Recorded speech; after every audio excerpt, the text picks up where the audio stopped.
Fala pessoal, sejam bem-vindos! Começando mais um vídeo recheado de informações importantíssimas. Mas antes, inscreva-se agora mesmo no canal, deixe o seu like e compartilhe esse vídeo com o máximo de pessoas. Assim você vai estar me ajudando demais. Giro na tela e notícias a seguir.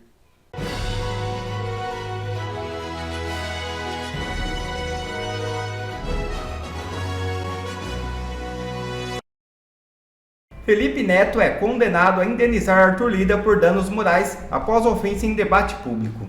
O youtuber Felipe Neto foi condenado a pagar 20 mil de indenização por danos morais ao presidente da Câmara dos Deputados Arthur Lira, após chamá-lo de excrementíssimo durante um debate. A decisão foi proferida pelo juiz Kleber de Andrade Pinto, da 16ª Vara Civil de Brasília, e o valor corresponde a 10% dos 200 mil inicialmente solicitados por Lira. E governo deu um calote de 200 milhões no Exército.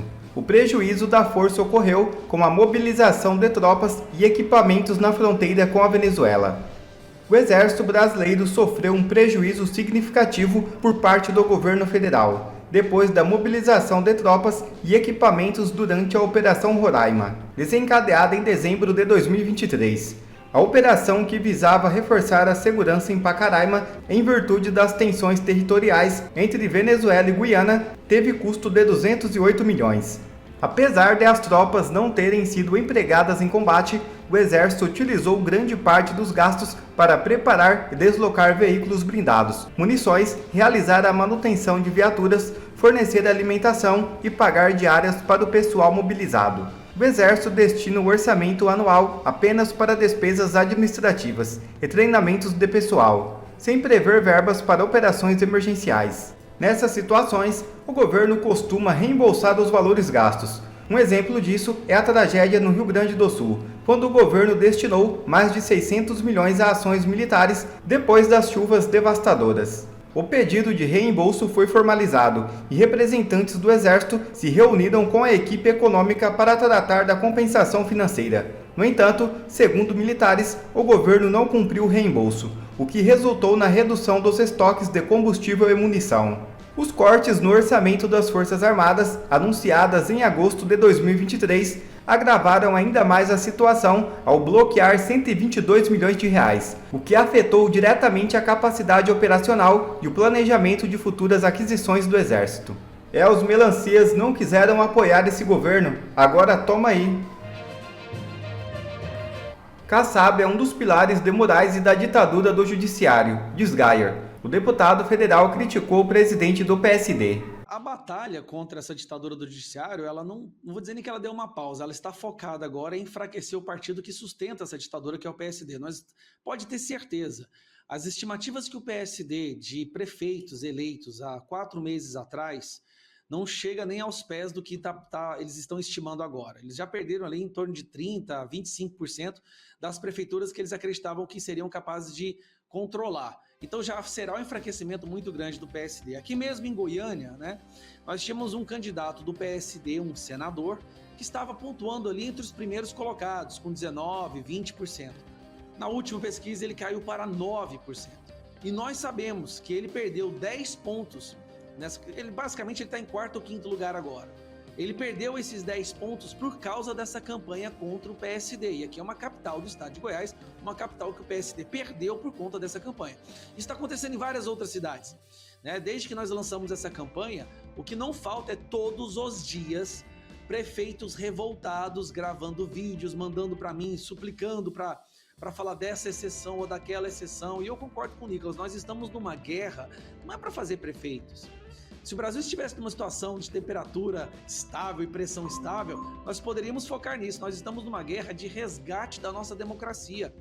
E o PSD é hoje o partido que mais prejudica esse nosso projeto. Então, eles vão perder muito terreno agora nessas eleições municipais. Depois das eleições, segundo turno, onde houver segundo turno, nós vamos sim esperar o posicionamento de todos os candidatos que estiverem disputando no segundo turno, o seu posicionamento em relação à ditadura, ao Alexandre de Moraes, porque a partir disso, muitas pessoas falam, mas o prefeito não tem nada a ver com isso. Tem sim, porque serão esses prefeitos que vão usar toda a máquina, toda a estrutura em 2026 para eleger senadores. Então, quanto mais prefeitos nós elegermos agora, que tem uma consciência da situação que o Brasil está, do perigo que o PSD representa e de como nós precisamos de um impeachment, então mais chances nós teremos de eleger os senadores que pautem isso, que estejam dispostos a levantar essa bandeira. Por isso, eu considero que nós só devemos votar em prefeitos que tenham essa percepção. A percepção de que a democracia no Brasil já não existe e que algo precisa ser feito. Porque esse prefeito, ele vai propagar essa bandeira dele através do seu apoio para o Senado, para o governo e também, em 2026, para o nosso próximo presidente da República. E foi onde nós erramos no passado, onde a direita sempre errou, ela não se preocupara em formar as suas bases, vereadores e prefeitos. Agora não. Agora nós não só vamos formar os nossos prefeitos, vamos aumentar prefeitos de direita, como prefeitos muito bem selecionados em pautas específicas para nos apoiar em 2026, para que em 2026 nós possamos fazer o maior número de senadores e lá em 2026 a gente fazer um limpa no STF. Dependendo do número de senadores que nós elegermos em 2026, não será apenas o Alexandre de Moraes que vai sair da Suprema Corte. Sabe uma coisa que diferencia o Brasil do resto dos países democráticos? É que no Brasil nós temos os ministros da Suprema Corte mais vaidosos da história. Em algum outro país você já viu ministros do STF constantemente dando entrevistas e palestras e aparecendo na televisão? Não. Por serem ministros da Suprema Corte, eles têm como prerrogativa, ou aliás, como fundamento, se manter o mais distante do debate político para não parecerem ser tendenciosos. No Brasil, não. No Brasil, os ministros do STF aparecem mais do que deputados, senadores, até mesmo mais do que o próprio presidente. E aí o Barroso, o grande iluminado Barroso, foi dar uma entrevista ontem. E olha as asneiras que o cara fala. Como o senhor vê esse projeto de lei da anistia? Olha, pela Constituição, quem tem competência para dar anistia é o Congresso. Portanto, acho que o debate está acontecendo no lugar certo. Não é isso que o seu colega Alexandre de Moraes disse. Inclusive, o Alexandre deixou bem claro que se provar a anistia no Congresso, ele vai revogar ela no STF. Como os outros debates estão acontecendo. Tem um debate sobre mandato no Supremo. Acho que é legítimo o Congresso debater isso. Fala isso diante das câmeras, mas depois vai lá, os ministros do STF ligam para senadores e deputados ameaçando. Tem a queixa das decisões monocráticas, o pedido de vista, isso acho que a gente já resolveu pelo regimento, mas é legítimo. Eu acho que o Congresso debater as grandes questões nacionais faz parte da vida democrática. Quando eu acho que é necessário o Supremo se manifestar, porque nós também fazemos parte do debate público. Não. Os senhores não fazem parte do debate público. Os senhores não deveriam fazer parte de debate algum. O fato de o senhor falar uma besteira dessa, me lembra aquela fala do derrotamos o bolsonarismo ou perdeu o Mané. O problema é justamente porque os senhores não só querem fazer parte do debate público, mas querem ditar o debate público. Eu me manifesto, mas eu não vejo com muita naturalidade o Congresso debater essas questões. Vejo com um pouco mais de reserva. O que ele vê com um pouco mais de reserva? Os pedidos de impeachment. Porque aí, vamos fazer uma analogia de um jogo de futebol. Vamos fazer essa analogia. Você tem os 11 jogadores, às vezes, evidentemente, eles têm posições diferentes, chutam a bola às vezes para o lado contrário, cada um tem a sua estratégia, faz parte do jogo. Mas quando um dos times passa a trabalhar para que você expulse jogadores do outro time, você deixou de jogar e não quer deixar que o outro time jogue.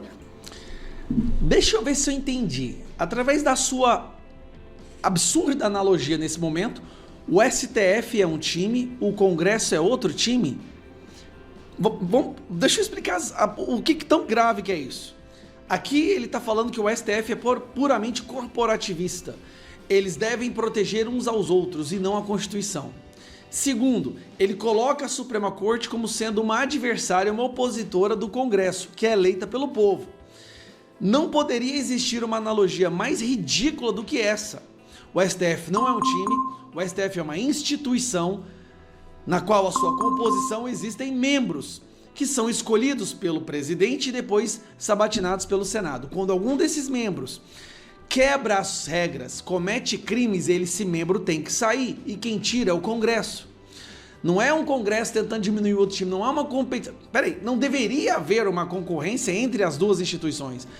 Essa analogia foi tão estúpida porque eu acho que ele teve um daqueles momentos de sincericídio. Portanto, eu acho que o impeachment, eu acho que ele é Vamos, desembucha. um elemento não desejável do debate público. Primeiro que vocês não deveriam estar no debate público, o impeachment é constitucional, nós temos o direito de pedir o impeachment e essa sua fala mostra mais uma vez o quanto vocês estão abusando do poder. Que é você querer expulsar o jogador do outro time. Não deveria existir dois times, Barroso. O Congresso e o STF não deveriam ser times adversários lutando pela bola. Deveriam todos estar trabalhando juntos pela Constituição, pela democracia. A sua fala foi de uma estupidez que eu fico imaginando como que você conseguiu se convencer de ser um ser iluminado. Em vez de fazer o jogo de acordo com as regras naturais do jogo. As regras naturais, está lá na Constituição.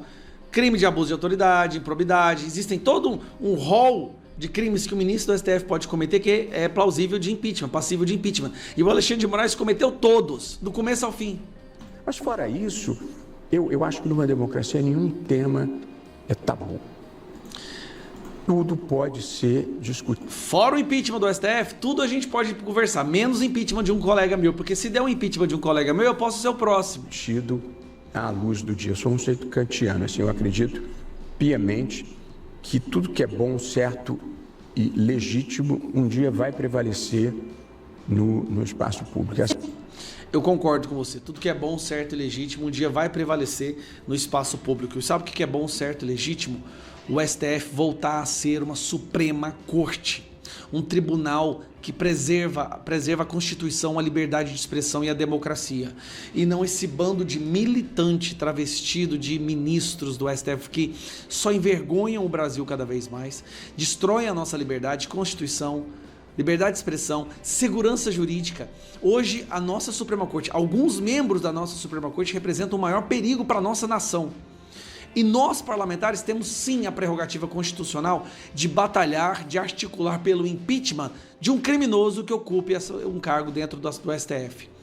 Agora, vim falar de time, cara, quem que te falou uma besteira dessa? O Congresso, a Suprema Corte, o Executivo tinham que todos estar trabalhando em conjunto e não de forma oposta. Quem criou essa oposição foram vocês através das decisões absurdas, totalmente tendenciosas, totalmente políticas que vocês vêm assumindo ao longo dos últimos anos. E isso corroeu a imagem do STF. Não fomos nós de direita, foram vocês. Nós simplesmente ficamos indignados com a destruição da nossa Constituição. No último domingo, manifestantes se reuniram na Praça da Liberdade, em Belo Horizonte, para pedir o impeachment do ministro Alexandre de Moraes. Mas o foco não estava apenas em Moraes. Um boneco inflável de Rodrigo Pacheco, presidente do Senado, vestido de banana, foi erguido na praça. O boneco segurava uma placa com a mensagem: "Se não pautar, vamos caçar", em alusão ao processo de afastamento do ministro e à resistência de Pacheco em dar prosseguimento à ação. Parlamentares também participaram do evento, que teve caráter suprapartidário. Entre eles estavam os deputados Nicolas Ferreira e Marcel Van Hatten e o senador Eduardo Girão, que prometeu cobrar Pacheco todos os dias até que ele paute o impeachment de Moraes. A gente ouve e acompanha um trecho do discurso dele. Cobre seus representantes, cobre para que a gente consiga. Está faltando 5 senadores apenas por pedido de urgência conseguir fluir. Eu vou cobrar todos os dias o presidente do Senado Federal. Todos os dias me comprometo com vocês para que ele não tenha descanso com a energia de vocês aqui hoje, com a energia do Brasil que está sendo humilhado. Ele não vai ter descanso até que paute o impeachment do ditador do Brasil. Ana, vamos lembrar aqui que o pedido de impeachment do ministro, esse mais recente, foi entregue ao senador Rodrigo Pacheco no dia 9 de setembro, daqui a pouco completa um mês também, a gente aqui acompanha. E eu lembro até que num dos teus comentários você disse que tinha ouvido aí uma um movimento para também organizar um ato em Belo Horizonte, em Minas Gerais, que é o reduto eleitoral aí de Rodrigo Pacheco. Então a gente traz esse resumo do que ocorreu nesse final de semana e um trechinho aí da fala do senador Eduardo Gerão, que disse que está cobrando aí todos os dias uma posição, uma postura do presidente do Senado. Bom, os mineiros reagindo, e porque não é apenas o meu querido estado, Minas Gerais, né, que está aí também na mira de uma possível candidatura ao governo do estado por Pacheco, porque é o que rola nos bastidores, né? Eu espero que, se isso de fato acontecer, que Minas não caia nessa besteira de sequer considerar o nome desse político para governar o meu querido estado. Mas Minas, Paula, assim como em outros movimentos importantes, como a Inconfidência Mineira, por exemplo, na nossa bandeira, né, ali, libertas, quais será também, liberdade ainda que tardia, Minas entendeu que o Rodrigo Pacheco hoje é um problema para o Brasil, para a nossa Constituição, ordenamento jurídico, tudo isso que nós estamos pontuando aqui desde os nossos primeiros comentários.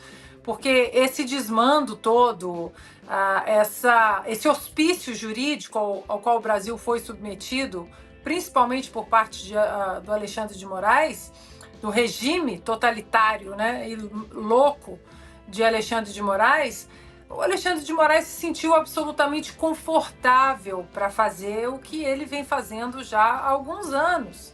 Quando nós mostramos aqui o que foi dito, a reportagem da Folha, através do Glenn Greenwald, o que foi dito nas internas por juízes, assessores do Alexandre de Moraes sobre a revista Oeste, não achou nada?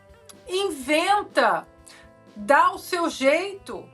Quando foi questionado, né, vamos derrubar essa revista golpista, e o outro voltou, o Ayrton voltou e disse, né, o Tagliaferro, mas eu só achei matérias jornalísticas. Mas dá o seu jeito, use a criatividade. Esse tipo de comportamento, Paula, ele só acontece porque existe um cenário muito confortável de absoluta certeza da impunidade.